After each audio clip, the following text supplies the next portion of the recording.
আর অলিরা কুকুরের, বিড়ালের, পাখির বিভিন্ন ধরনের রূপ ধইরা আসে।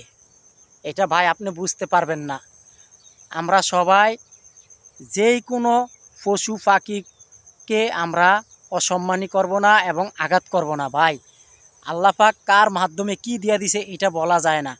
একটা কুকুরের মাধ্যমে, একটা বিড়ালের মাধ্যমে, একটা পাখির মাধ্যমে আল্লাহর অলিরা আইসা আপনার সাথে দেখা করে এবং আপনার সাথে ভেষ ধরে।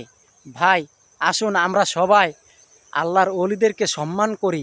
আল্লাহর অলিদেরকে এত পাওয়ার বলার বাহিরে ভাই। আপনি একটা পাখিকেই যে আমরা অসম্মানী করি, একটা পাখিকে মারধর করি। এক বেশিরভাগ এই যে যত পশু পাখির ভিতরে সবচেয়ে কুকুর মার খায়, কুকুর মার খায়, তা আসলে ওটা ঠিক না। একটা কুকুরকে কোনোদিন মারা ঠিক না। একটা প্রাণীকে আপনি ভালোবাসবেন, প্রাণীটা আপনাকে দোয়া দিবে এবং সেই দোয়ার মাধ্যমে আপনি একটা কিছু হবেন। এটা বাস্তব কথা ভাই।